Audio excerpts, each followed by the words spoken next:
as a rule of thumb, you can tell how good a sailor is by how shiny the anchor isn't.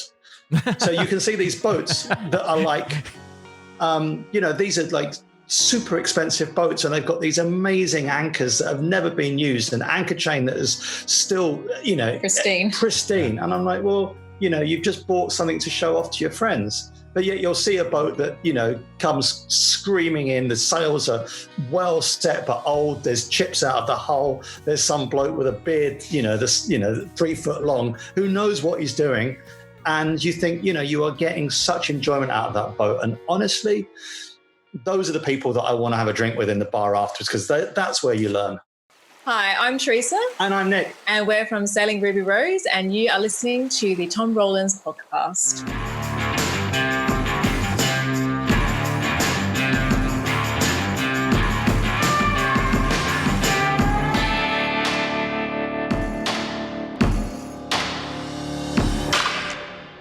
Hey, everybody. Welcome to the podcast today. Man, got another great story of someone who drops out of normal life and starts a life of passion, following their passion, doing exactly what they want to do. Nick and Terysa from Sailing Ruby Rose are with me today. Nick was a dentist. Terysa was a paramedic. They decided that they were going to stop what they were doing.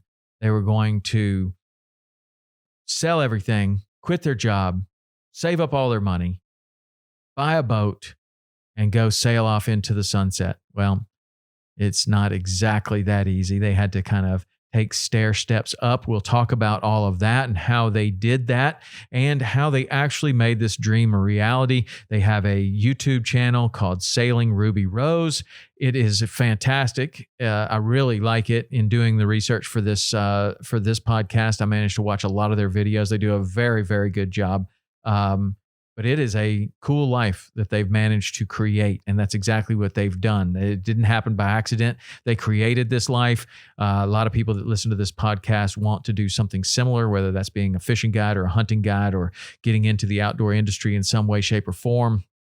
Whatever it may be, you can take some advice from Nick and Terysa and see how they did it, how they managed to quit their job. Not just any job. He was a dentist. He was a dentist. She was a paramedic. Like, those are real jobs. They managed to quit those jobs and go and live their best life.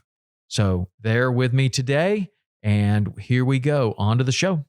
Since the first episode, we've had a dedicated email address because I want to get to know you. I want to hear from you. Your suggestions have made some of the best shows we've ever made because you've suggested amazing guests that maybe I didn't know before. I look them up, I find them, and you know what? You're exactly right. They made fantastic podcast guests. I'd like to find a way to communicate with you even better. I've looked into private Facebook groups. I've looked into all different kinds of things. I think I found the best way that we can communicate, that you can give me those questions, those suggestions, and that is through text. You can simply text me, 305-930-7346. Yep, you'll reach me, and I will text you back. And that is a place where we can open a conversation. You can tell me why you think this guy is a great, or girl is a great podcast guest, and we can carry on a short conversation there. That is the best way. I can also give you information, news on when new shows are dropping, discounts that are exclusive to the podcast audience. Man, this thing seems to be the way to go. So that is 305-930-7346. Shoot me a text, see what happens. I will text you back. We're going to thank our sponsors real quick, and at the top of that list is Empire Covers. Empire Covers is a fantastic place to go to get an affordable cover for your boat. And you know what? They have covers for all kinds of things. You can cover your RV, your grill, your jet ski. You could cover just about anything. And if you go to empirecovers.com/TRP, you can get 15% off your entire order plus free shipping. And you definitely want to use that because one of those boat covers could be pretty heavy. You probably save on the shipping. So empirecovers.com/TRP. That's the place to go for an affordable boat cover with incredible customer service and customer satisfaction. Barracuda Tackle is a place that you can go to get the best cast net on the planet. They make all different kinds of cast nets. You can get custom nets. You can get custom colored nets. They have fantastic fishing accessories. Definitely check out barracuda-tackle.com. Boat hammock stands is a place to go for a hammock stand for your boat. If you want to hang a hammock in your boat, maybe you never even thought about it. Maybe most people think it's impossible because there's just not any place to tie off. Boat hammock stands make a stand that goes into your rod holder. It'll hold 350 pounds. It's made out of stainless steel. It's made in America. The thing is fantastic. It's high quality, and it offers a place to hang a hammock in your existing rod holder. You got to check out boathammockstands.com. You'll be glad you did. You'll have the most comfortable boat in the fleet. Hook gear, the shirt that I'm wearing here, this is the Tide Point. This is a fantastic shirt. It actually stretches. I do not wear button downs unless they are these or unless they stretch. This shirt stretches. It is fantastic, and it is my favorite button down ever. You can go get one of these. You can get anything at Hook by using the code SE30 at checkout. Check out the Tide Point shirts. I think that you'll like them as much as I do for fishing, for going out to dinner, for whatever you're going to do. They are a fantastic shirt. The sunglasses that I like the most are Wiley X. And Wiley X sunglasses are very protective, like safety glasses. I don't want to get hit in the eye with anything. I always wear sunglasses, even in the very darkest of dusk. I'm still wearing those glasses because I do not want to get hit in the eye with a jig coming out of a tarpon's mouth, with a rod tip, with an errant cast from somebody else. I don't want to get hit with anything. So I wear those sunglasses from the first light to the last light. And the ones I like are the Valor. You can go check them out, and you can use the code EXP20, like Saltwater Experience. Experience 20. EXP20 is the code for Wiley X. Go there and check out those sunglasses. I think you're really going to like them. Nick and Terysa, how are you? We're very well, thank you. Yeah, very well. It's odd to be off a boat. We've lived on a boat for so long now. To be, in something made of stone is a little bit, it freaks me out when I wake up in the morning. Yeah. How long has it been? How long have you lived on a boat? Full time, we moved on in 2015. So 5 years now, 5.5 years we've done. And we sold the boat about a month ago. So yeah, we're still getting used to everything being in the same place we left it when we get into bed. Not rolling around and yeah. What do you think? I mean, what kind of adjustment is that? Like, like I've been on long mothership trips, and my background's a fisherman. I'm not a sailor, so you'll have to explain some of the sailing terms, and I don't want to get them wrong. I know some people that are way into sailing do not like it at all if you get the sailing terms wrong. So I apologize already. I'm a fisherman, so I can help you with your fishing. I noticed some of your videos. We need help. Yeah, we definitely need help there. I can help you with your fishing, but I'm definitely not going to help you with the sailing. But it's interesting, though, when you do, like I've done some longer mothership trips. I did one in Australia one time, and we were on the boat for almost 2 weeks. And then you get off, and there is some adjustment, like to getting off. Do you like that adjustment, or do you kind of wish you were back on the boat? I think that we like the novelty of being on land. I think when we're on the boat, we obviously love being on the boat. The boat up until a month ago was our home. So it always is nice to be home, even when it's not comfortable, even when it's frustrating, even when you're dealing with bad weather or whatever. It's still nice to get into your own bed every night. But I think every time we do come off the boat and we're living on land temporarily, it's fun because we get to, have long showers, and we get to wash our laundry whenever we want to. And, we don't have to worry about the weather. We just close the door, and it's always fun for a little while. And then probably after, our threshold is about 4 to 8 weeks. And then we start really pining after the boat again. Yeah. So it's going to be tough. The next 12 months while we wait for our new catamaran is going to be tough, but that's just the way it is. Do you have a plan? I think do you have a plan on where you're going to spend that time? No. And if it wasn't for COVID, we'd have all sorts of plans. And the thing that Terysa said, the reason why we're pretty kind of like calm is that it is temporary. If we got off the boat and closed the door and it's like, well, that's our boating career done, I'd be like, I'd get the odd twitchy eye from just the stress of it all. So we know we're going back. The complication is just a hiatus caused by COVID, and there's a gap between the boat that we've just sold and the boat we're going to. So we hope to do a lot more sailing in the next 12 months. We hope to kind of go and sail bits of Australia. We actually do have a lot of friends here that are determined to get us fishing because we're so bad at it. Yeah. And they're like, honestly, how can you be so bad at fishing? Yeah, you live on a boat. How is that possible? Yeah, especially when you need it to eat, and sometimes I would imagine. Absolutely, yeah. Right. So where are you right now? We're on the island of Rhodes, which is one of the Greek islands. It's about 10 miles south of Turkey. We came here just because England is not doing particularly well with COVID. We got a flight out and we can stay here relatively cheaply while we kind of get our editing done. We were pretty lucky this season to get away from England and get back to the boat. There was a whole palaver with Terysa getting the last plane out of Australia, trying to come and meet me in France. And we got stuck in the UK.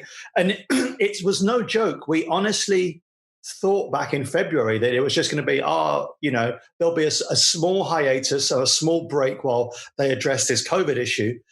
And we joked about how she was on the last flight out of Australia.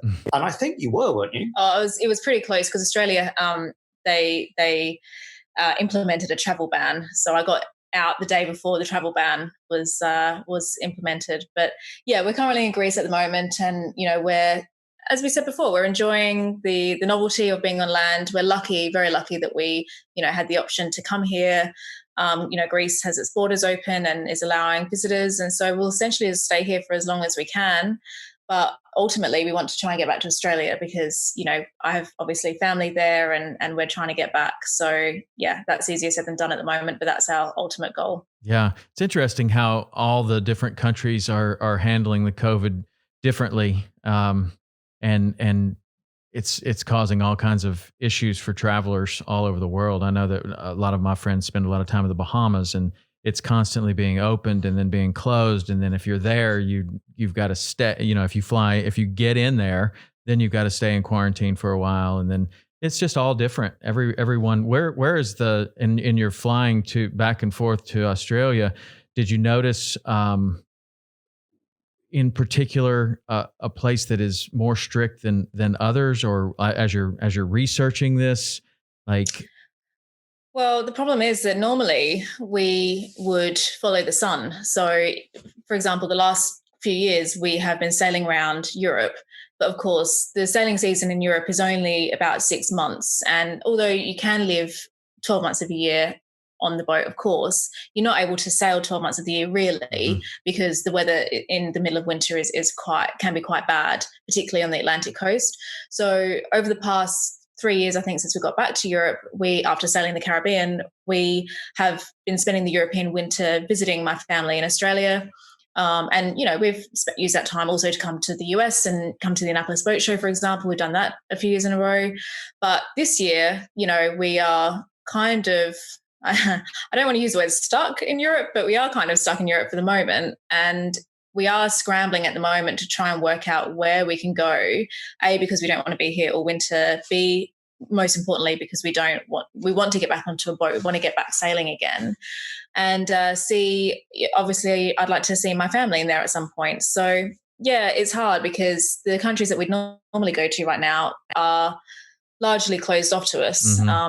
So I'm just going to interrupt before you get a lot of angry listeners sending you messages.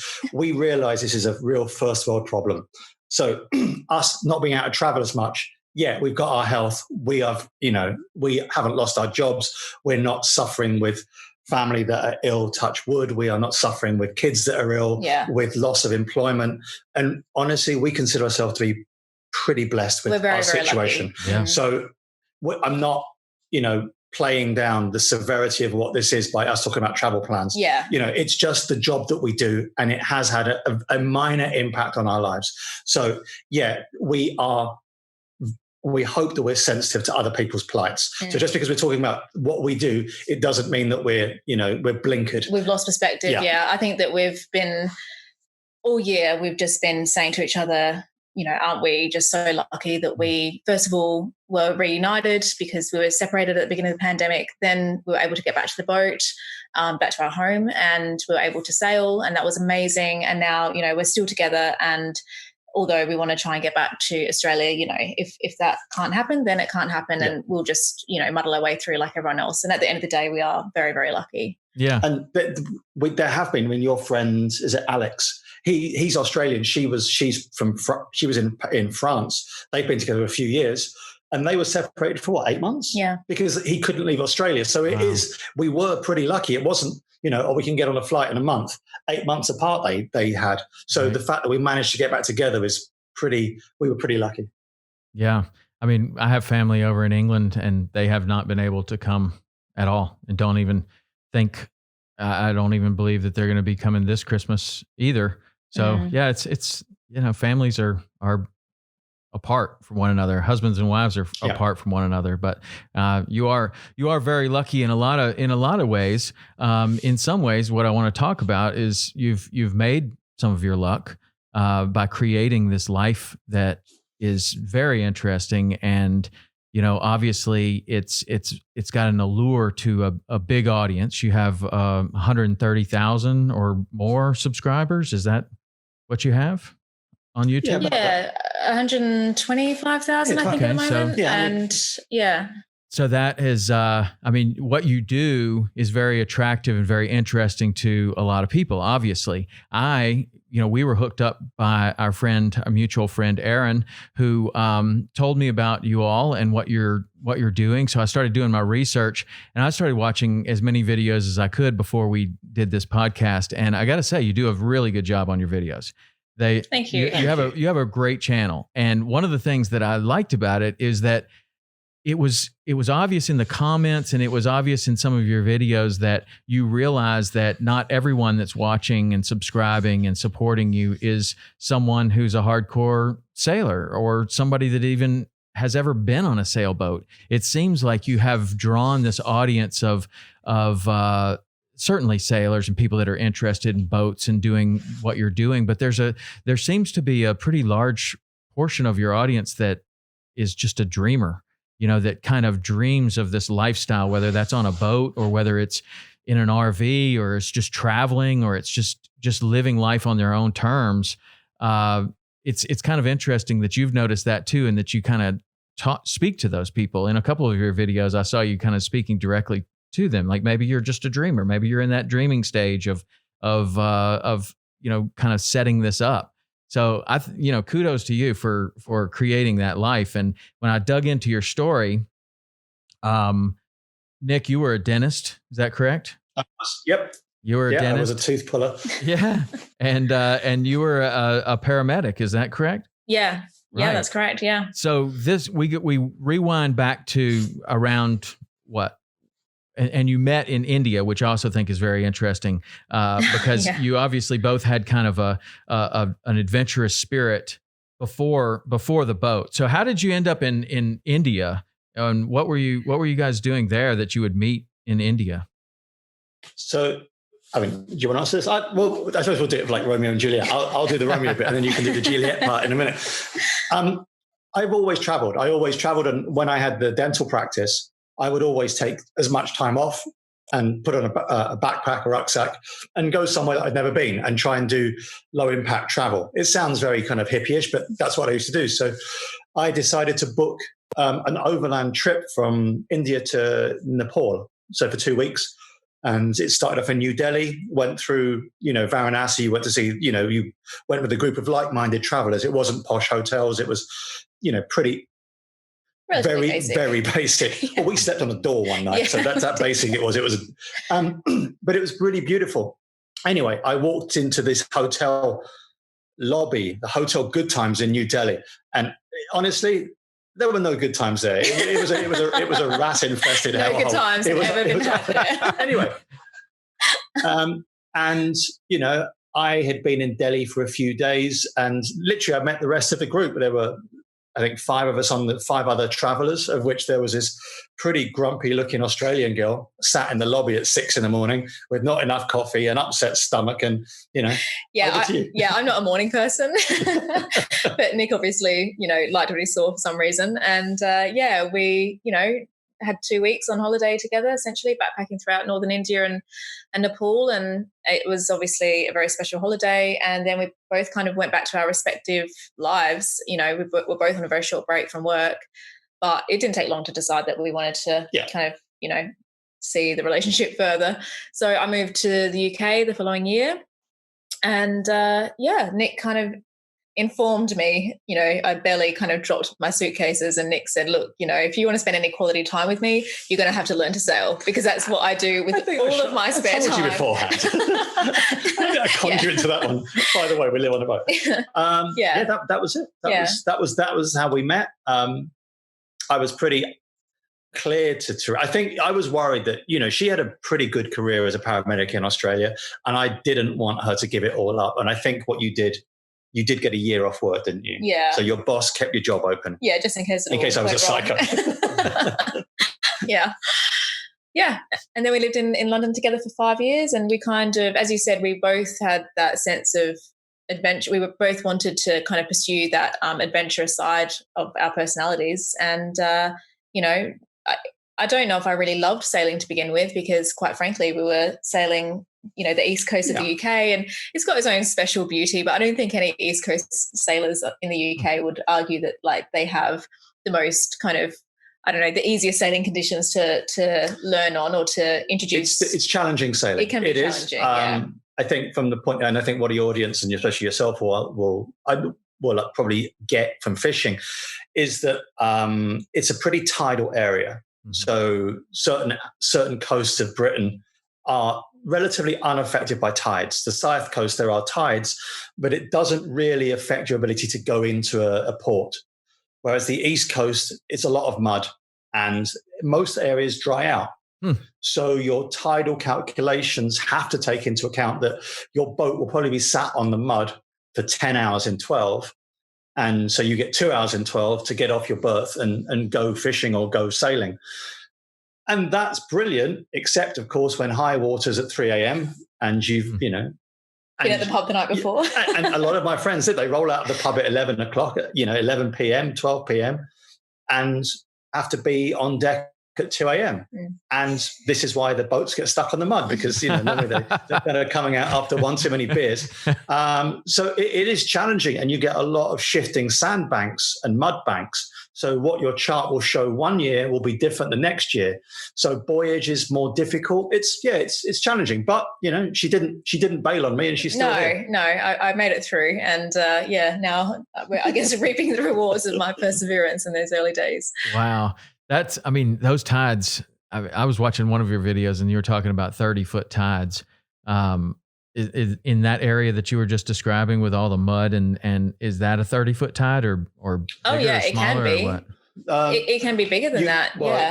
Where we were on our coast, you get a 7-meter tide. That's a big tide, will be about 21 foot.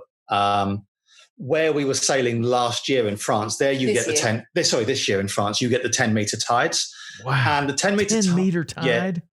Yeah, that's pretty nuts. But the thing about it is that the reason it's so big is that you're kind of against the Atlantic Ocean, and there's a whole load of water that has to come in and go out every 12 hours. So that means that where you have a constriction of land masses, when you get, for instance, water running between 2 points, aside from the difference between high water and low water, you also get that all comes in at speed. Yeah. So to get 10 knots a tide is not abnormal. Mm-hmm. So as you can imagine, getting your tidal calculations right when, mid-tidal flow, you've got 10 knots, you've got to be pretty on the ball. And we're not always on the ball.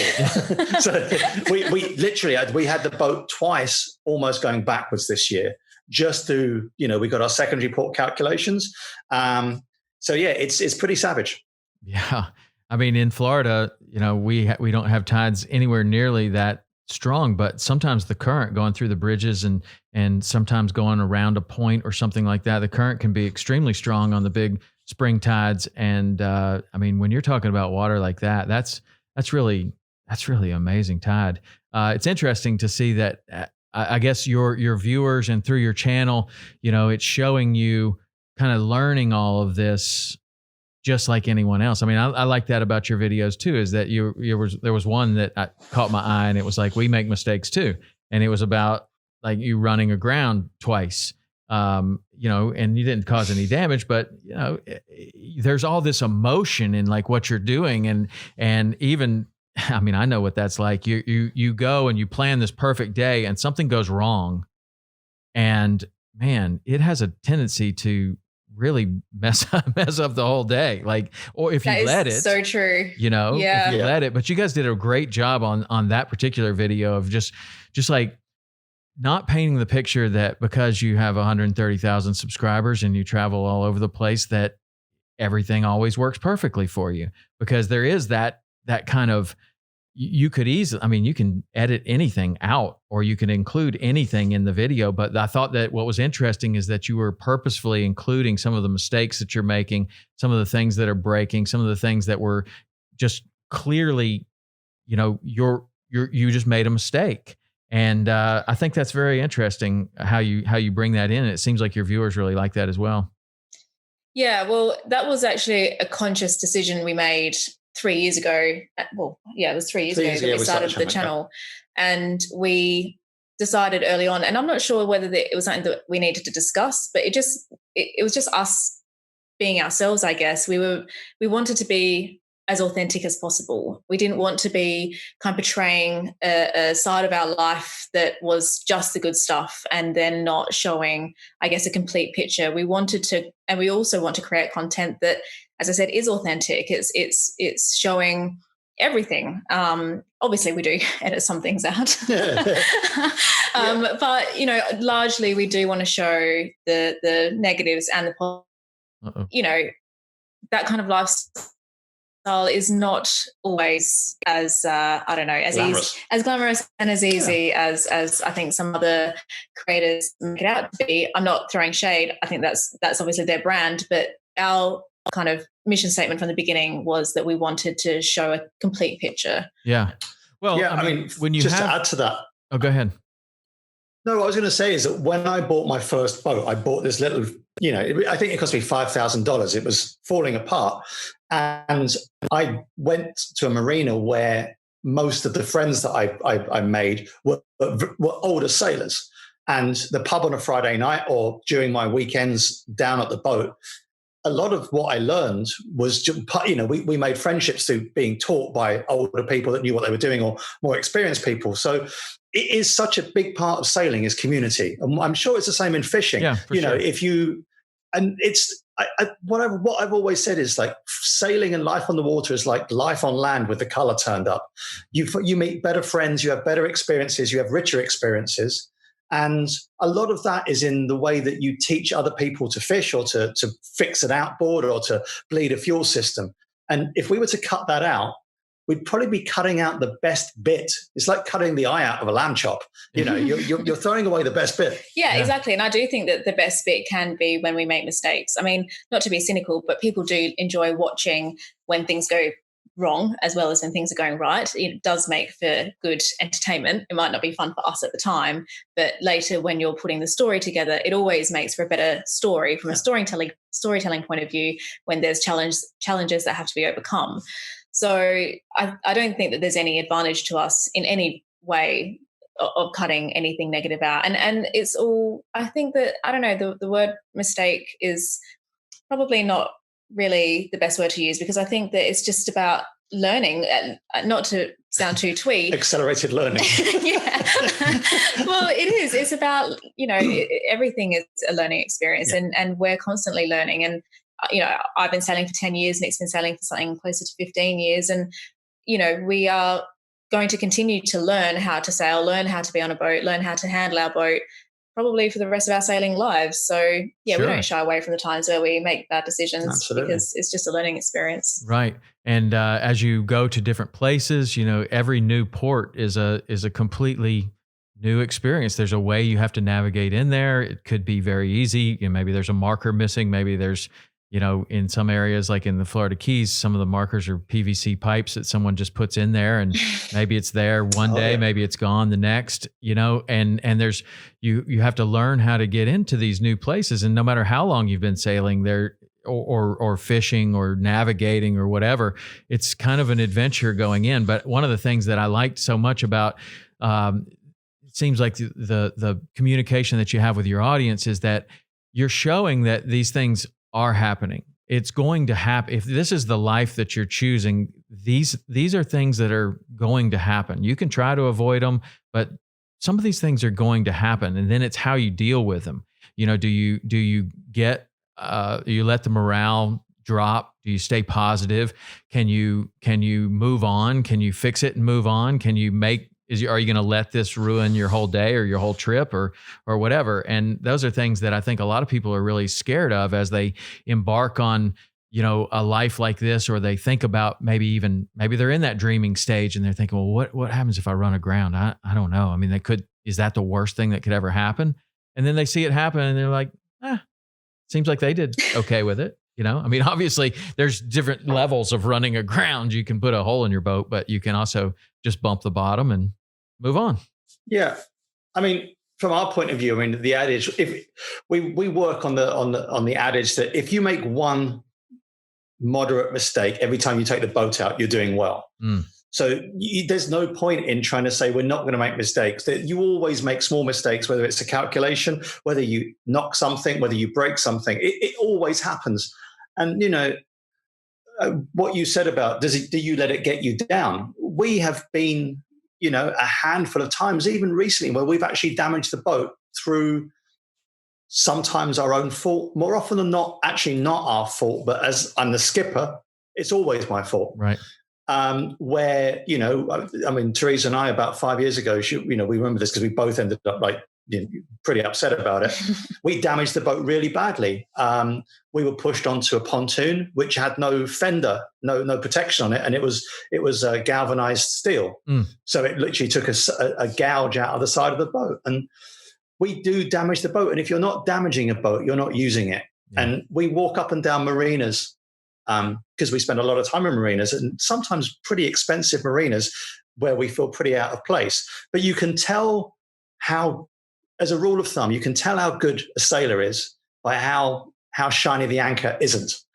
So you can see these boats that are like, these are like super expensive boats, and they've got these amazing anchors that have never been used, an anchor chain that is still, pristine. And I'm like, well, you've just bought something to show off to your friends. But yet you'll see a boat that, comes screaming in. The sails are well set, but old. There's chips out of the hull. There's some bloke with a beard, 3 foot long, who knows what he's doing. And you think, you are getting such enjoyment out of that boat. And honestly, those are the people that I want to have a drink with in the bar afterwards, because that's where you learn. And also to pick up on that, we are taking delivery of a catamaran late next year. And that's a big step up from what we've been sailing for the last 8 years or so. We've been living on board for 5 years, but we've owned the boat for about 8 years. And we are definitely, I guarantee you, we'll be making a huge number of errors, particularly at the beginning. The learning curve is going to be really steep for both of us. And, we'll obviously, be transparent about that, but we have to be realistic about it. It's going to happen. We're going to make big mistakes with that new boat, handling the boat, sailing the boat. We've never sailed catamarans before, but we've never lived on a catamaran before. So, there's going to be a steep learning curve, and that's just, we're looking forward to it. I certainly wanted to talk about that new boat, because that's a big part of your story. But one of the things that I was going to ask, and it's a good segue into it right now, is that when you get this new boat, how long, where are you going to be taking delivery of it? Initially, Vietnam. So the company that we're in partnership with, and I'll talk more about the partnership later on, because we haven't just bought a boat. They are based in Vietnam. It's an Australian company, so it's Seawind Catamarans, and they are based in Australia, but they build in Vietnam. So initially, we will sail around the Vietnamese waters, Asian waters, Thailand, Malaysia, and at some point we may ship the boat to back to Europe. only because there are things we want to do in Europe. We want to do at the Atlantic crossing and a few other bits and start that way. But it's not set in stone, is it? No, it's not set in stone. Some of that, we may have to think about the boat shows, the European boat shows, and whether our boat will be involved in them. So that's going to be one consideration. But yeah, we're still not 100% sure what the sailing plan is. But yeah, we'll definitely be taking delivery in Vietnam and doing, I guess, a shakedown cruise in those waters. I mean, that's what I was going to kind of ask. The shakedown is like how long? I mean, even if I get a new skiff, a 17-foot bonefish boat, there is a shakedown on a small boat like that too. Like you got to make sure that you've got everything the way you want it, the way that your other boat was, or you're going to make improvements. You're getting used to this new boat. How long of a period do you expect, and this is a boat that you're living on. So it's like you're moving into a new home. Plus you're learning how to sail this different craft. How long of a period do you expect that to be before you like really kind of, get your bearings, for lack of a better phrase? I mean, it's obviously, I would say that within a year we'll have the boat exactly where we want it. Yeah. And I think that's probably a good time frame to get a boat to exactly where I would be happy to do major passages. Now, that doesn't mean to say that, we won't, if we've got initial problems, we won't get most of them out of the way, within the first month, couple of weeks. If there are any problems during the build, the company is very, very diligent, and that is why we worked with them, because they're engineers that build boats. They're not these kind of like airy fairy, or we're going to give you a drawing and we build a boat that looks like the drawing. So I have a lot of confidence in the design of the boat, which hopefully will make problems easier to overcome. But I would suggest, if you actually want me to kind of nail my color to the mast and say, what do you want to do for shakedown? I would say first month, we would look for major issues. For instance, the mainsail wasn't cut correctly.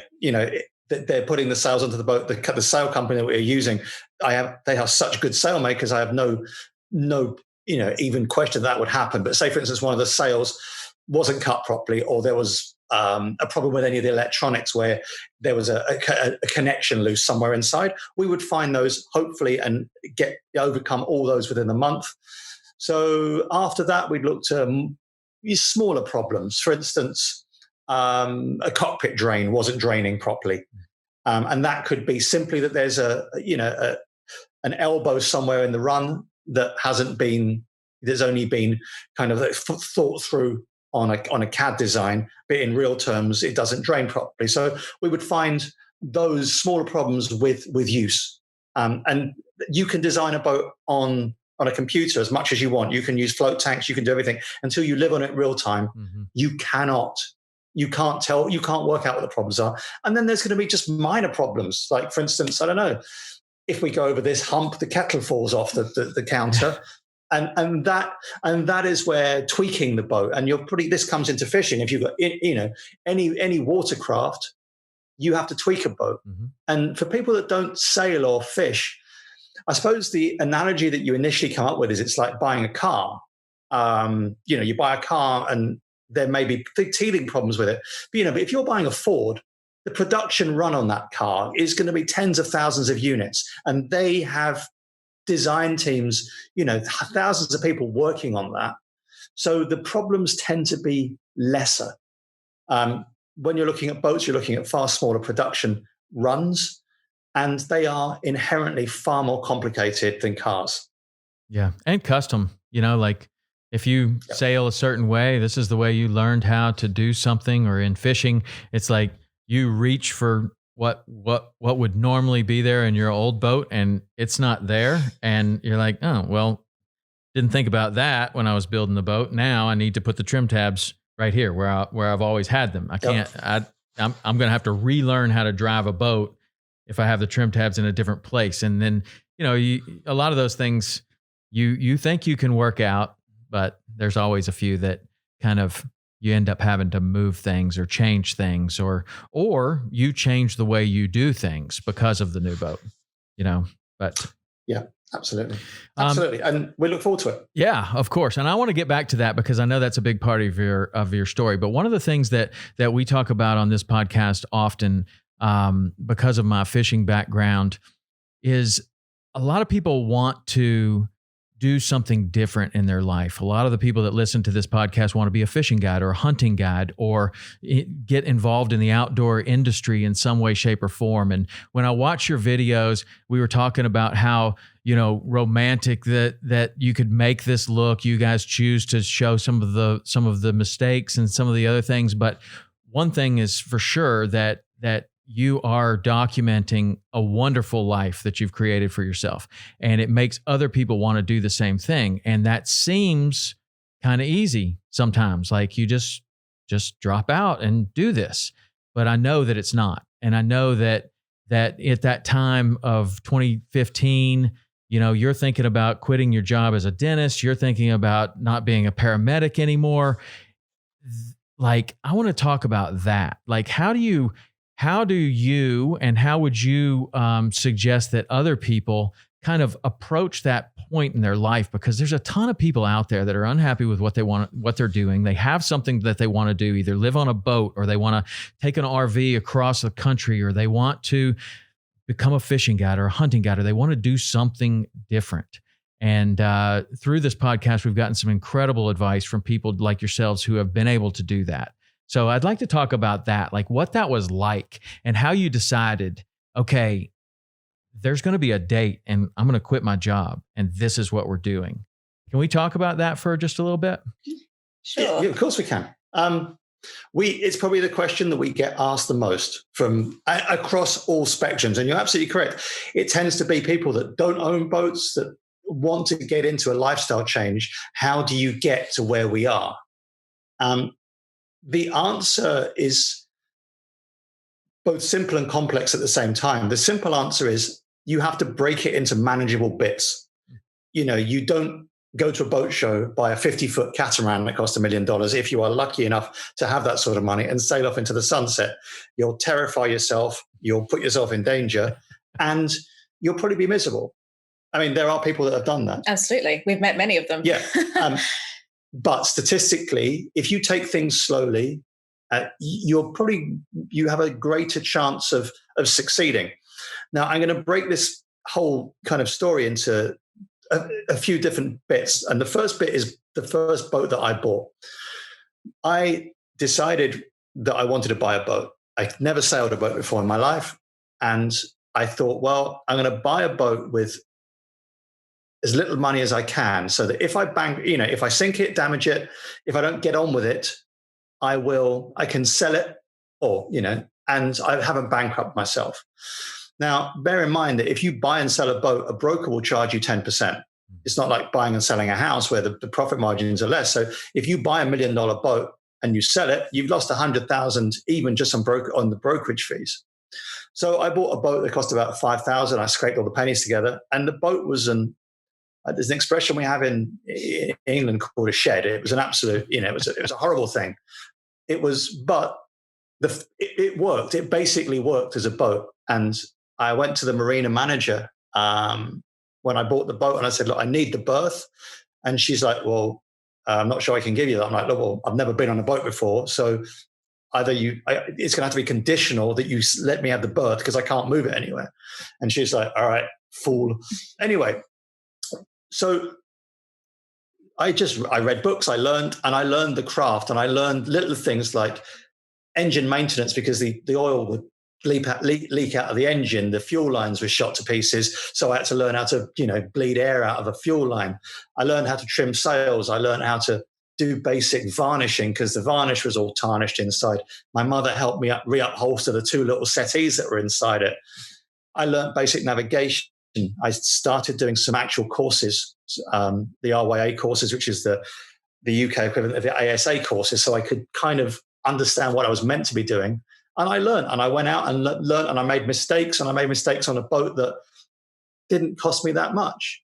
And I think my parents actually thought at the time, you're going to, all right, it's just one of his fads. He'll get bored and sell the boat, but I never did. And so when it came to make a decision to buy a bigger boat, I kind of had cut my teeth on something smaller and easier to use. And honestly, you can do a lot less damage in a 25-foot boat than you can in a 50-foot boat. So it's not just about you damaging yourself or your boat. It's about the damage you can do to other boats. And, you see people that are unqualified causing all sorts of chaos in big boats. Moving on from that, I bought another boat, and that's when I met Terysa. And I think we've already mentioned that we were traveling. And I did say to her, and it was serious. It was, let me say, 90% serious. When she moved to the UK to be with me, I said, all right, in 5 years, we're gone. We are going to be gone. And the thing that we advise so many people is that normally there are obstacles to getting over the line, to getting, to dropping the lines and sailing free. Obviously, obstacles are, that health, family, and finances you cannot control. If you don't have the health, if your family needs you and you don't have the money, then unfortunately that is limiting. But after that, the biggest obstacle that you're going to find is you.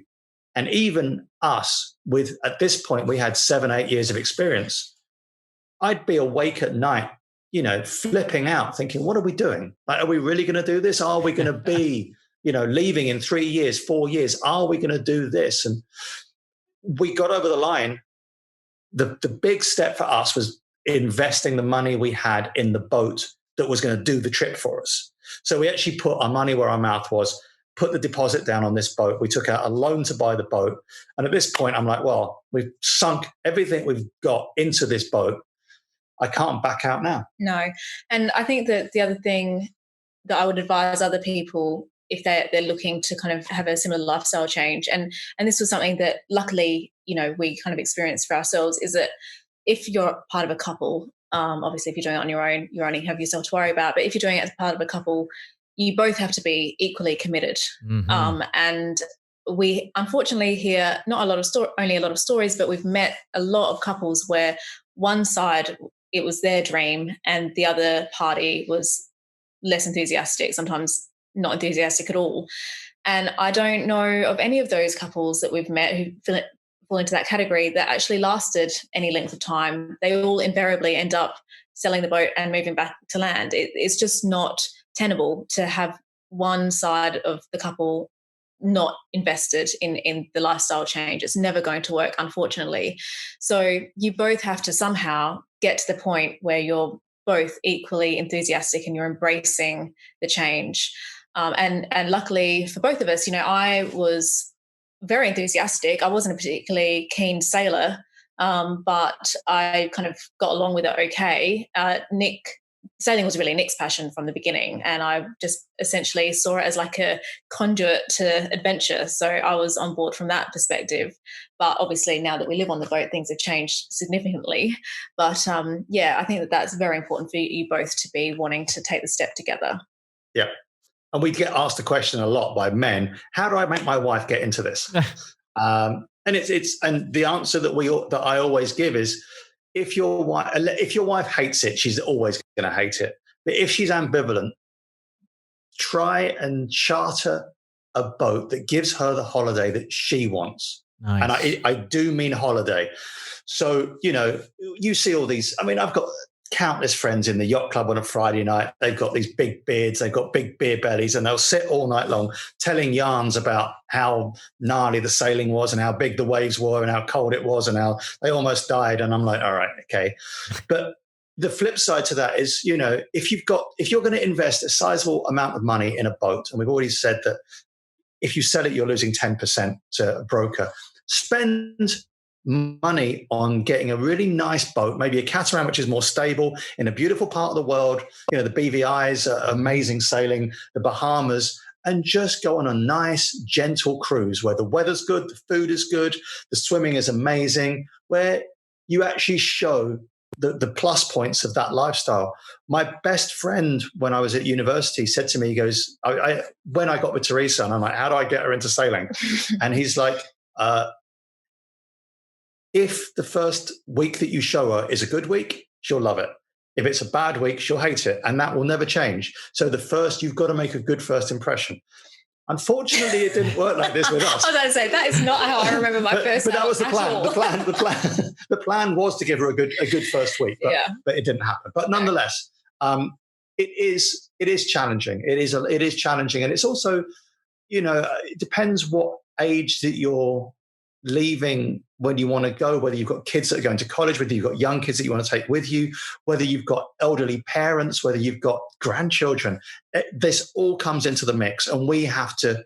This is the reason why we're keen to get back to Australia, because the concession that we made is that if we sail off into the sunset, we both still have sets of parents. We can't just sail off and leave them. So we need to find the money to get back every year to see both sets.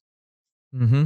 Man, that's good advice, because it's so similar to fishing. If you have your girlfriend, your wife, your husband, whoever, and one person likes to fish and the other doesn't, so much has to do with that first trip, or a trip where, or even a kid, like bringing a kid fishing. If the first thing you do is go sword fishing way out, you get one bite a day, somebody gets seasick. It's a terrible trip. It's really a terrible trip. They're never going to like it. They just won't like it. But if you can stay close to shore, there's plenty of action. Everybody has a good time. The boat's full of snacks. You get to have some soft drinks and stuff that you don't get to eat normally. It's like a special occasion. The kid is like, fishing is amazing. I love it. I loved every bit of it. And then they tend to want to go more. And it's like this little stair step process, as opposed to just throwing them into the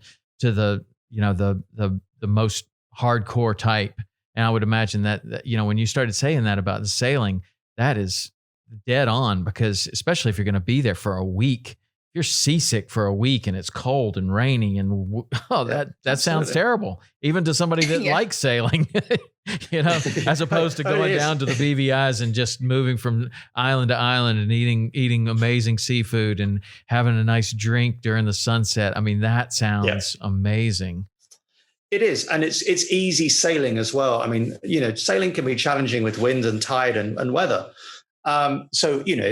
For us, the BVIs, from November through June, it's pretty stable and settled. And people have, we meet lots and lots of tourists. There's loads of charter companies down there. People come out, they have a week. Some of them don't sail. And even if you want to take an even smaller step, you can get a charter which actually has a skipper on board. Mm-hmm. Yeah. So you haven't got to then be responsible for the navigation. It obviously costs more. And a good skipper on a boat will, for instance, let you help or teach you things. So you can make it part of a learning experience. Many moons back, I decided to kind of increase my level of qualification in sailing by getting the equivalent of what's called a yacht master. And I thought, well, I can do this qualification in the UK in November, which is going to be pretty miserable, or I can go somewhere else. And I went to the Caribbean to do it, saved up all my pennies, went over, and had essentially what I consider to be a pretty decent holiday.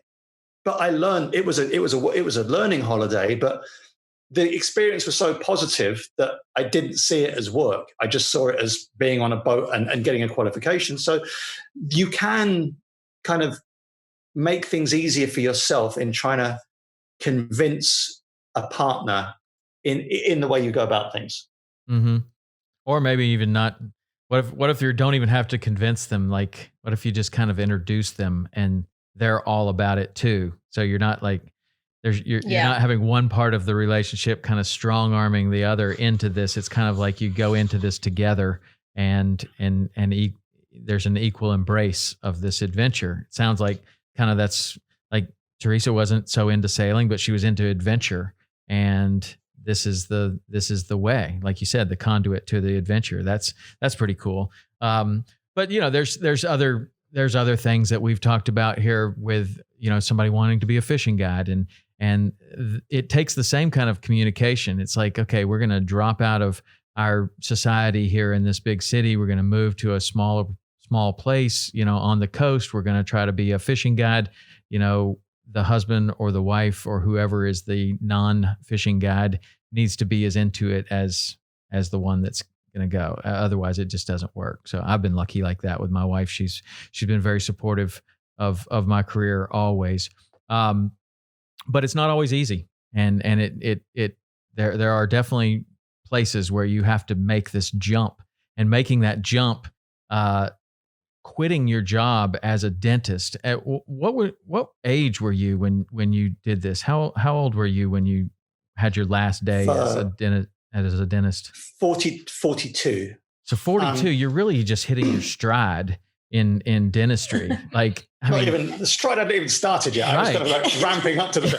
Okay, so there were a few other things. So as I said, Terysa moved to the UK, and I said, look, the 5-year plan. I think probably a few years after that, so a few years down the line, I was a runner. I used to run everywhere. And I ruptured a disc in my back. I was lying in bed one morning. I coughed or sneezed, and I thought, that really hurts. It kind of like, that hurts more than it should do for a sneeze. And then sneezes normally hurt. I'm getting to that age. But no, because I've always had a slightly weak back. And then that was on Saturday morning, and I woke up on Monday morning and I couldn't feel my lower right leg. I had it had gone beyond pins and needles. So I went to the doc, and he's like, oh, you've ruptured a disc. And I'm like, all right. And he's like, well, we need to operate. We need to get this done. You need to have this discectomy. And I said, look, I own my own business. So if I come in, I don't work Friday. So if I come in on Thursday, can I go back to work on Monday? And he's like, yeah, you can go back to work 3 months on Monday. And I'm like, that's not going to happen. I can't. I'll lose my business. 3 months. So yeah. So it was basically 3 months, in bed. And I said, look, I'm not going to do this. I'm not going to do it. And I said to him, I said, well, what is the reason? Why, what's behind this? He said 2 things. He said, 1, you are getting old. You're about to hit 40. And unfortunately, as you get older, your spine gets dehydrated. And he said, but the thing that's killing you is dentistry. He said, you're hunched over people all day long, kind of in people's mouths. You've been doing this, at this time, I've been doing it for like 12 years. It's your job that's causing the injury. And so that was a bit of a wake-up call. And I never had the surgery. I spent, a lot of time in the gym, a lot of time on painkillers, just the ones that are non-addictive, that don't affect you. I think I was on painkillers for about a year, wasn't I? Yeah. I could only take ibuprofen and paracetamol. And eventually it started to get better. And I remember going back for a follow-up scan, and he's like, well, it's getting worse. I'm like, right. And so that to me was, you get these kind of forks in the road that everyone gets presented in life. And at that point, I'm like, all right, well, we need to now speed up the process of getting out. And I think at that point, once I could see that I was going to get better if I looked after myself, everything changed. I think at this point, we'd already committed in our minds to leaving. But then it was like 2 years and we're gone. In 2 years, we're going to be out of this. Wow. And it's now we're going to start saving everything. We're not going to go out for that dinner. We're going to put it into a kitty. We're not going to buy that pair of jeans. It goes into a kitty. We haven't used this push bike for a year. It's going on eBay or alternate. So basically we started to gear up. And at that point, I think the snowball got to the point where we knew it wasn't going to stop. Yeah. That we were going to leave. And one of my best friends, he's going to be the best man at my wedding. He said to Terysa a year ago that after we'd been gone for 4 years, I never thought he'd actually do it. Yeah. I always thought that something would get in the way and he'd go like, I can't do it because. So there are a lot of obstacles, and you can look at the signs and take them, or you can kind of go, no, I won't do that. And that's the place that so many people get to, of that place where your friend thought you were going to get to, well-meaning, he's like, yeah, I just can't believe you did it. Like there were a lot of things that could have stopped you from doing it. And it's that one point of that, it's that jump. That's what I refer to as the jump. Like you burn the boats like you're not going back. You sail over, you burn the boat. That's it. That's what they used to say about the battles, that they would burn the boats, so there would be no retreat, no surrender. This is what you're doing. You have committed to it. And that's, to me, in all these stories that I hear, that is really the one ingredient to everyone's story that stays pretty similar, is that there was this deep commitment that we're doing it. And like you said, put the deposit down on the boat, quit your job. Like those are major life altering decisions right there. Yeah. And they're terrifying. Yeah. They are absolutely terrifying. Yeah. It's not easy. None of it's easy. It's pretty rewarding. And we have lived and been around marinas all around the world, whether we were in the UK, whether we were living in France, we lived in Spain. We spent 6 months living in South Carolina in a marina. And one thing that is common throughout all these marinas is you will meet people that have bought a boat and tell you they're going to do it. And it's obvious to me now, and to both of us, I think it's obvious, those that will and those that won't. And, there's the guy who's like, in a few years, I just need to get the solar sorted out. I need to get this done. I need to get that done. I need to kind of do a little bit of work on the paint, and then I'll probably go off and do that. And I'm like, you're never going to do it. I can tell you're never going to do it. And then there's the other couple, and they're like, we're leaving in 24 months. Everything's being sold. We've decided, we're taking the kids out of school. We're going to go for 2 years. We've made plans to keep our jobs open. And yeah, I think that's it. It comes down to commitment at the end of the day. Like there's nothing stopping anyone from doing this really. I mean, obviously Nick highlighted a few like major obstacles before, like if your health doesn't allow it or, whatever. But at the end of the day, if you're committed to it, then you'll find a way, and you'll just work through those challenging moments where, you're thinking, you're second guessing yourself, you're wondering whether that's the right decision. You'll just work through them. And as I said, that's where both sides of the party being committed is very important. Yeah. Right. Well, congratulations. It's amazing. And I love to see people that actually do it and that create this awesome life like you have. So when you sail off into the sunset, what was the plan on being sustainable?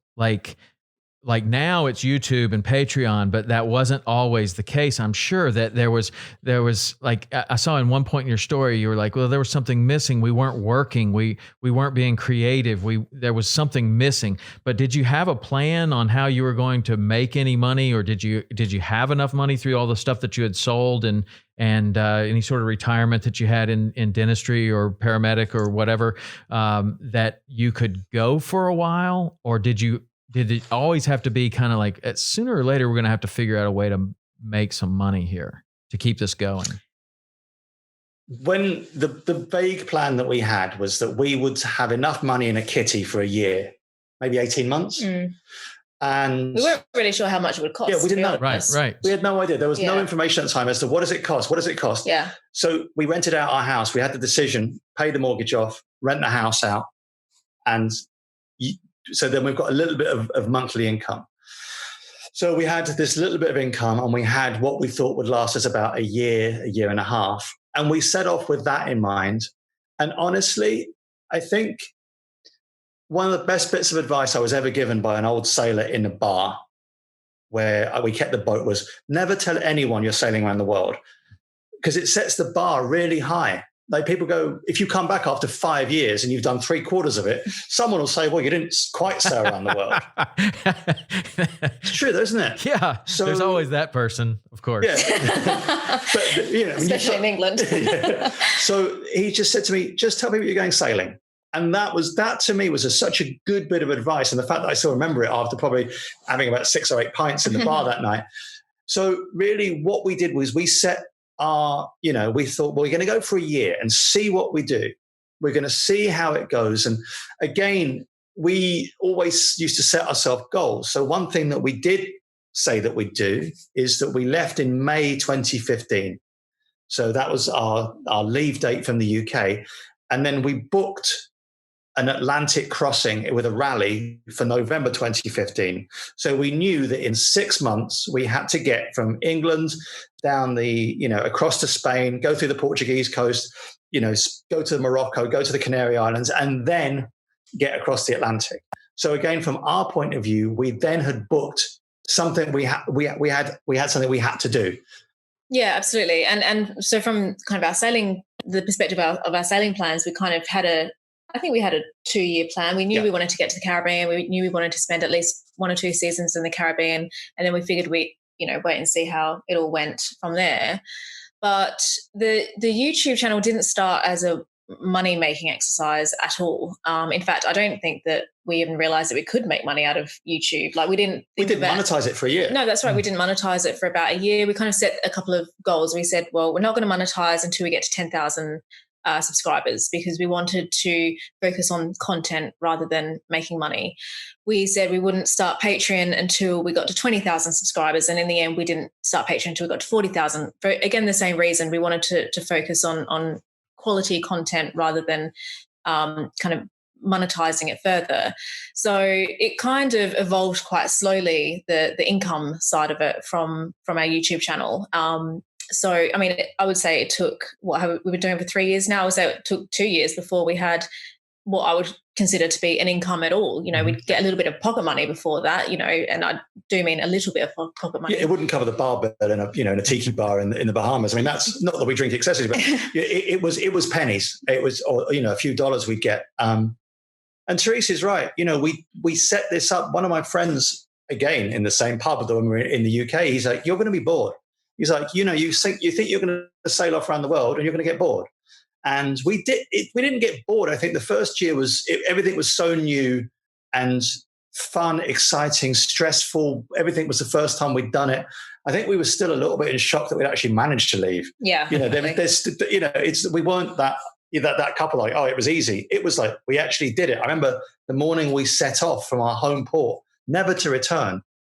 It was a blur. It was a strange blur. And I'm like, we are actually going. We're actually going to, I don't think my parents thought we were going to leave. You know, everyone came to wave us off and then we're gone. And it's strange. You kind of think that you're going to kind of be on deck screaming, I'm free, you know, like Maria from The Sound of Music, you know, twirling around on the foredeck. It literally, you're sat there going, blimey, we did it. Or maybe it's like, oh shit, we did it. Like, oh my God. I can't believe we actually did it. Yeah. So I think that's right. It kind of, the first year or so was definitely a blur. I had a blog. So I was blogging. That was kind of my creative outlet.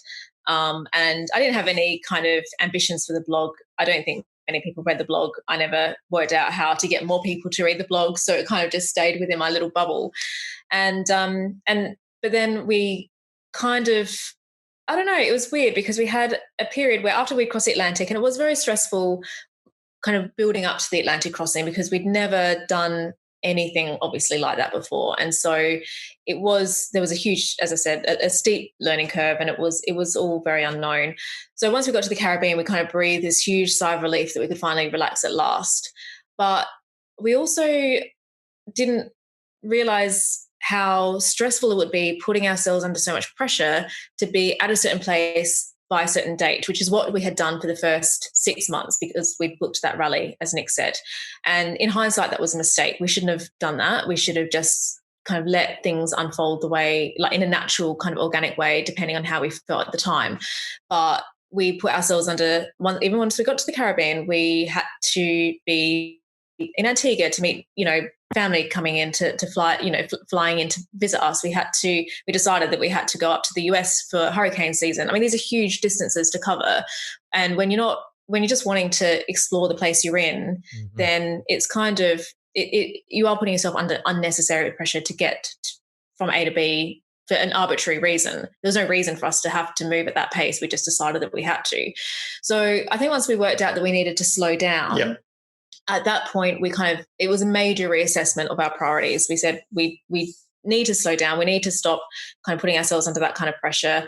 And I think while we were doing that kind of reassessment, we also realized that there was something else that was missing, which was something to, I guess, I don't know, it wasn't just wanting a creative outlet. It was wanting a project for us to work on. It was needing another focus in our lives, not just sailing around and living on a boat. We needed to, I don't know, intellectually stimulate ourselves, creatively stimulate ourselves. There were a load of reasons why we needed to, or why we felt that we needed to start the YouTube channel. So there were lots of things that just fell into place at that time. So that's ultimately, to answer your question in a very roundabout way, that's ultimately why we started the channel in the first place. And 3 years later, it's a business. It was a hobby then, and it's a business now. Yeah, well, it's going very well. I really like it. I've doing this podcast, I get to talk to a lot of interesting people. A lot of them have YouTube channels.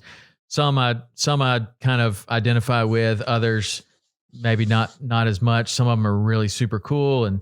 But I was watching your videos and there was like this, I don't know, my wife and I, she does not want to sail around the world, but she might want to get in an RV and see every national park in the United States.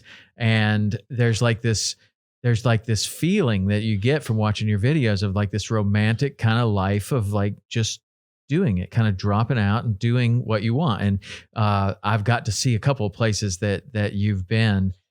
First of all, just recently, that island of Hotek, that is amazing. I didn't even know that existed. It looked so amazing. That was a part of the world that I didn't even know existed. But another part that I am familiar with, and you went right where we were, is in Hopetown on Elbow Key, which is one of my favorite places in the entire world. And I'm pretty sure in one of those videos, you walked right by one of the houses that we stayed in there.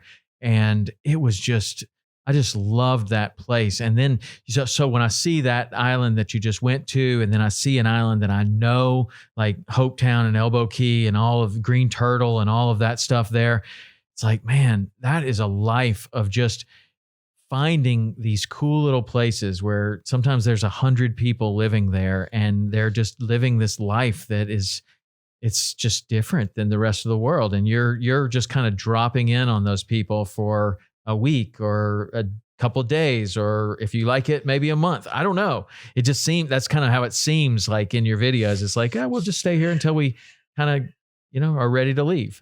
And that is something that is I can see the allure of the channel. I can see why you're gaining subscribers. I can see why people are enjoying your videos, because you do a good job. I mean, just the music, everything that you're choosing for that is kind of like, I don't know, it just kind of feels free. Like you have. Thank you. I mean, that's, I think you're doing. Yeah, thank you. I think it's I mean, I don't mean to just compliment you out of nowhere. It's just like, that's the way your channel feels. And I believe that that's one of the reasons why you're getting people that aren't necessarily interested in sailing as much as they're interested in this lifestyle that you've created, this lifestyle of just being free and being contrary to the rest of the world right now. So congratulations to you. I just love seeing that. Thank you. So one more thing, I know we've talked a lot about this, but I want to get to this new boat and how you're acquiring this new boat, because I want you to tell me, because Aaron kind of told me a little bit about it, but I want you to tell me so I don't get anything wrong in the arrangement that you have with this boat. Why don't you tell me about the new boat and how this is happening? It started off in Charleston, actually. We were in Charleston in 2018, and we had a decision to make. And the decision was, do we continue to go through to Cuba and then to the Panama Canal and into the Pacific, or do we go home? And one of the decisions, one of the factors was, we kind of realized that the boat we had, while it was the dream boat for us when we bought it, we had changed as people. The boat hadn't changed, but what we wanted, our needs had changed. So we made a pretty difficult decision to sail back across the Atlantic and go and see the bits that we could see with the boat that we had. So if you're not familiar with our channel and thus our boat had a keel that lifted. We could raise the keel on the boat. So one thing that we did decide to do was to take the boat through the middle of France, and we could only do it with this boat. So 2 years ago, we took the mast off the boat and went through the French canal system. And so at this point, we knew that we were going to sell the boat, and we started looking for a new boat. And we knew that we wanted a catamaran. And the argument, the discussion between, do you buy a boat with one hull or two hulls? It goes on forever. The best bit of advice that we got, we knew the type of cruising that we did. We stay in places for a long while so that we can experience the culture. We don't just turn up for a day. If we're going to go to a region, we tend to spend a few months there or a season there, so 4 to 5 months, because then you feel less of a tourist and you get more involved. Yeah. And for us, I think it's a far richer experience. So someone said to us, look, as a liveaboard cruiser, you spend 90% of your time at anchor and 10% of your time sailing. And we're like, yeah, that seems to work. It seems to does be 90%. So we wanted a stable platform. So we then started researching what our next boat was going to be. And we went to boat shows, and it was almost a throwaway comment that Terysa and I had as a discussion. Should we video what we're doing? Maybe people would be interested in what we're doing. Did you already have the YouTube channel yet? Yeah, okay, but we'd focused until then on our vlogs, like sailing vlogs. And we thought that we would do our research just privately. We didn't realize at the time, that we'd kind of take our audience with us. And then we realized that actually, because we were doing what everyone does, we were researching online potential boats that we might be interested in. And of course, like everyone else, we ended up on YouTube watching boat tours and walkthroughs, thinking, well, maybe we like that boat, or maybe we want that boat, or whatever. And we realized that there was a niche that we could fill, to kind of look more comprehensively at the catamaran market and what blue water cruiser catamarans were available and which ones were best suited to a couple that wanted to do what we were doing. So we kind of realized at that point that really what we should be doing is I guess, filling that niche ourselves. And that's ultimately what brought on the kind of idea to film all the reviews and do it more as a more structured kind of series on our YouTube channel. Yeah. And the other thing I think was something that you mentioned a while back, then, that we don't just show the glossy lifestyle where nothing goes wrong, where everything is perfect on our vlogs. We took this to catamaran reviews. So I think we eventually ended up reviewing 19 catamarans. And if something wasn't right, we'd say it. We'd say they've done this wrong, or this doesn't work right.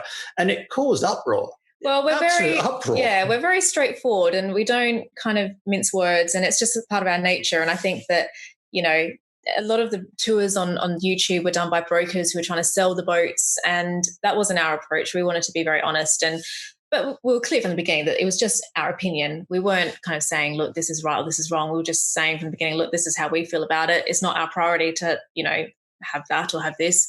So we were kind of approaching it from a different perspective. Angle. Yeah. And I think we took the experience. People at this time knew that I think we'd sailed about 15, 20,000 miles. So we had built up some sea miles and experience. So if I walked onto a boat or Terysa went into a helm position, and for instance, there was a sharp corner where the designer hadn't thought, well, what if you get thrown across the cabin here? Or what if, because Terysa's 5'2", yes. 5'1.5", 5'2", definitely. But if you're sat on a helm seat and you can't see because the helm seat is designed for a 6-foot man, how does your wife get the experience, that she needs to kind of, enjoy what she's doing? If she's constantly uncomfortable, that needs to be explained. And so I kind of think we took the market back to the catamaran manufacturers and said, look, make a helm seat that can raise. Understand that it's not just a male thing, that there are people of different sizes, abilities, and you can't keep churning out the same cookie cutter boats. And this thing just gained so much traction because everyone's like, actually, you're right. And obviously the dealers are now getting their noses put out. And we had some pretty nasty comments. We had one boat manufacturer say to us off the record, and for this reason, the boat manufacturer remained nameless, we believe that you've been sent, by another company to kind of to cause problems, and this is actually an act of industrial espionage. And we're like, you give us way too much credit. Like, do we seem that organized? So what happened was, and then another thing happened. So we started making these boat tours. And what we thought is, well, we need to kind of objectify, we need to actually give these things a score to work out what the value for money is. Because if you read a car magazine, if you're into cars, you're into JD Power, you'll see that Chrysler or whatever is awarded a score for performance or for handling or for value for money. I'm like, well, no one's doing this for boats. So why don't we do this? And we'll put a score together. And we started with the scores, and then everyone's going, well, actually, your score's not worth anything. Or why did you give this a score of 6 out of 10 and this a score of 8 out of 10? So we're like, all right. And then we developed an app where people could actually put their own scores in. And then everything went up to another level. So we put the review out. we'd give it our scores, and then we'd say to people who are watching the review, give us your scores. If you own the boat, if you viewed the boat, if you haven't viewed the boat but have an opinion, put your scores in out of 10. And so there were 5 categories, and the categories were chosen by our viewers anyway. It's not like we said we're going to do performance, we're going to do value for money. We're going to say what 5 categories mean the most to you if you were looking for a boat. So our viewers chose the categories. They then got to score the boat themselves. So we, as much as we could go, well, it's not our system, not our score at all. And so we then had, I think we had 5,000 people voting for the best catamaran after we'd done all this. And to the best of my knowledge, it is still the biggest collective scoring of boats anywhere on the market. So at this point, we were doing these reviews for about a year, weren't we? Yeah, about that. At this point, 2 or 3 manufacturers contacted us and said, look, we'd like to talk to you about getting you into one of our boats. And it was, some of the offers were pretty attractive. And some of the offers we declined. And the reason we declined them is because we wanted to still have the ability to be objective about what we were doing, to be able to say, this isn't right. We didn't want to be muzzled or have anyone kind of say, you can't act like this. We don't want you to put that out. And then the manufacturer, Seawind, that we ended up working with, actually said to us, look, we are designing a boat from literally from the ground up. And you seem to know what you're talking about. You've identified all these features on boats that you like, and you've been sailing for 5 years. Tell us what you want, and you can design this boat with us. Now, that to me is like that was all my dreams come true. Like I was so into boat design. For a manufacturer to give that level of kind of confidence in us was amazing. So I think it's important to say also that the 2 Seawind catamarans that we had looked at, we absolutely loved. We were really excited by both of them. So we kind of pursued it from that angle because we wanted to be in a Seawind ourselves. But unfortunately, one of them was too small for our needs and the other one we thought was too big. So when they said to us, look, we are actually kind of designing something in the middle and we'd like for you to collaborate with us, we were like, this is literally, as Nick said, our dreams came true. And that's where we are now. We've been working on this boat for 12 months now. It's coming up to 12 months. And I think we took to them 58 design features we wanted to see in a boat. It's huge. We haven't had anything to do with the design of the speed, the performance, the hulls. It's been designed by a naval architect, of course. Yes, you don't buy a boat where the hulls are designed by us. But so there's a high-end design team that have worked on all the the hydrodynamics, but things that we have put in that to us are like, it's super important to have this. We want, at one level, decent renewable energies. We want to be an anchor and not be relying on a generator that pollutes and creates noise. We know that we do still need diesel engines because electric motor technology for propulsion isn't where it needs to be yet. But not for our purposes. Not for our purposes. Yeah. So getting in and out of a marina is one thing, and you can use electric motors brilliantly for that. And our friends at Sailing Uma do that. But, if you want to get 1,000-mile range from a boat because you want to outrun a storm and you're in a wind hole, you need diesel. So, but we knew we wanted renewables. So we worked really hard with them to kind of make sure that we had the renewables that we wanted, that we were going with, decent battery systems to store the charge.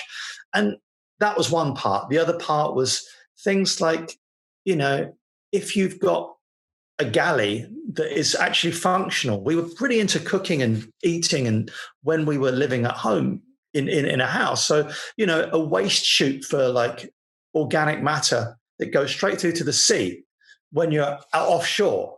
That's something. Things like another chute that goes to a dedicated recycling bin so that you don't have because when you're offshore, you can't throw any plastic in the sea.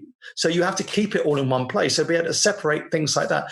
They're very small things, but to us, they're pretty important, aren't they? Yeah, there was, as Nick said, there were about, 50 or so. 58 points we came to. Yeah, points. And some of them were really minor. Like we said, well, we need, it sounds well, maybe it doesn't sound ridiculous to you because I'm sure that you have the same in your boat, but we said, we need cup holders at the helm so that when you're on watch, you can have, your coffee or your cold drink or whatever just sitting there next to you. You don't have to worry about it sliding all over the place because, you're going over waves. So cup holder, we said, we wanted 360 visibility from the helm, but we still wanted it to be enclosed. We said we wanted, places to store our dive gear, places to store, fishing rods, stand up paddle boards. We want a barbecue and just a lot of little things that we had seen from all of the catamarans that we had reviewed. And some of them, like, for example, a water collection facility around the bimini, so that when it rained, you'd have a rain catchment system, which sounds very obvious, but most sailors kind of rig up something that they have to make themselves because the boat itself doesn't support that. So we said prioritize that. So when you get a tropical downpour, which you always do, you can fill up your tanks at least. There were just a lot of little things like that. And a lot of those little things are coming from living on the boat in all of these different conditions in these austere environments where there is no fresh water available. And if you slept through the rainstorm, and you didn't set up your system correctly or whatever, and you didn't catch the water, where I could see what you're talking about is this is an automatic, every time it rains, you're catching water.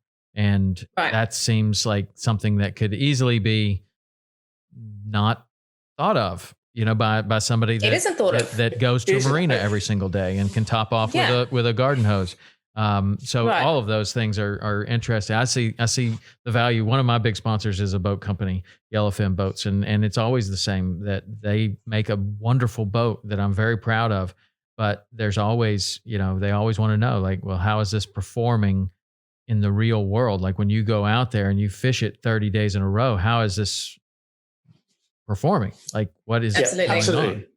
And absolutely, I don't think that you can ever kind of not have that. You have to have some sort of input from somebody that's using the boat in a different way. And so that's cool. So is this like a sponsorship and a relationship that you have, or how would you kind of consider? It's a partnership. It's a partnership because it's ongoing. So our boat will splash in about 12 months time. They're going to start building it. And then once, the design features they built into this, they're already integrated. And it's, again, some of them are obvious, but they're so obvious that you think, well, if it's this obvious, why is no one doing it? For instance, for instance, catamarans, they've got two hulls. And every time, if you've ever been on a catamaran with a dinghy or a tin boat, you try and get onto the catamaran at the back, and you end up chipping the fiberglass because the dinghy, the V of the dinghy hits the fiberglass. So we went to them and said, well, just put a rubber strake around the back so that you don't have this weak point. And they're like, yeah, we'll do that. And now that's being integrated. But it's things that it's never seen on another boat. No, and now I think they've integrated this into the whole line, actually. So the design features they've already integrated, and we went back to them probably about 5 months ago before they actually announced this boat to the public. And we said, look, how many of these 57, 58 features did you manage to put in? And they went, all of them but one, I think. And then when we take delivery of the boat, we will continue to test the boat. So it will need tweaking. It will need bits done to it. It will be, okay, we need to think about modifying this so that people that get the boat later on, we are hull number 2. We were offered hull number 1. I said, look, I'd like to see a physical version of a boat before I can, so that if the visualization digitally, doesn't quite match up to the actual what this boat looks like when in the flesh, we can then say, well, actually, that cup holder needs to be a little bit wider. That plug point needs to be a little bit higher. But it means that further incarnations of this boat are going to be kind of honed.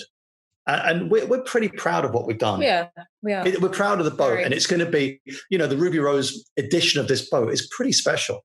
It's not a big plug for the boat, but I'm pretty proud of what we managed to achieve, considering that, 4 years ago, we were just bobbing around the Bahamas, drinking rum punch.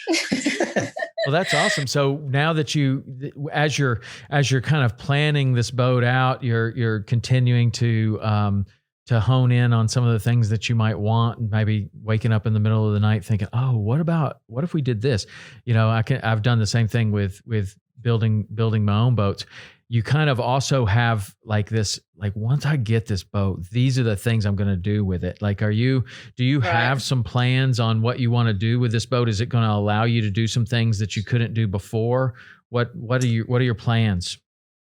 Yeah, absolutely. That's the whole reason we started in the first place looking for an alternative boat, because the boat we had, although perfect for a lot of kind of conditions, was not perfect for what we wanted, which was ultimately to go through the Panama Canal, cross the Pacific.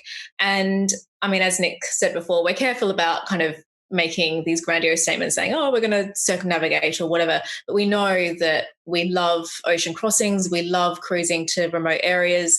We love living off the anchor. So we want to be able to do all of that relatively easy. We want a boat that is built for that purpose. Whereas the boat we had wasn't really built for that purpose. We just tried to kind of turn it into something that would work for that. So the catamaran that we're ultimately going to be lucky enough to get next year, we think is going to suit that purpose absolutely perfectly. She's going to be a great ocean crossing vessel. She's going to be fantastic at anchor for the reasons Nick was saying. First of all, because she's lovely and spacious and very comfortable. She's going to be very comfortable to live on, but also because we'll be able to rely purely off renewables for our energy. We will have a lot of the, conveniences on board that we couldn't fit on our smaller monohull. So we'll have a powerful water maker that pumps out loads of water. Our water maker how much did we get from our water maker on? 3 gallons an hour. Yeah, exactly. And how much are we going to get on the new one? 60, I think. Yeah. So we're going to be able to fill up our tanks like super fast, and we're going to have a washing machine, and we're going to have like air conditioning, which is going to be a massive luxury. That was an insistence on my part. Well, the air conditioning, can you run the air conditioning on renewable? Yeah, we think we'll be able to. No, we can. Wow. Yeah. The boat has been designed to put 2,000 watts of solar on. It's huge. So basically, the whole top of it is solar. People laugh about the washing machine, and even to me, I'm like, Christ, Nick, like, at what point do you need to? A bucket's fine. But what we were saying is that, when we were, for the last 5 years, we had a washing machine, which was essentially a fancy bucket. It was like a big bucket with a motor in it. It cost like $40. It was Chinese made, and the motor went after a year, but we still had this big bucket. But doing laundry would take half a day. So it would take 3 hours to do that. And that is time that we just would be better spent doing other things. Absolutely. And then it would take us days to replenish the water that we'd use. So we've kind of we've done it the hard way already, and we wanted a boat that would allow us to do things a lot more easily. And it will be much more convenient. So I guess ultimately we'd love to sail to Europe, to the Mediterranean again, because we didn't get to explore as much as the Med as we would have liked to. We'd like to go back to the Caribbean. Yep. But ultimately, we're wanting to make the Pacific our destination, our cruising ground. So that we have to get the boat. Unfortunately, the boat's being built in Vietnam, which sounds like it's really close to the Pacific. But anyone who knows about the trade winds will realise that actually you can't get further from the Pacific than Vietnam, despite the fact that it is close, kind of on a map. So yeah, we have to get the boat all the way around the world to the Pacific first. Yep. So yeah, it's very exciting. Wow. Man, that's big undertakings.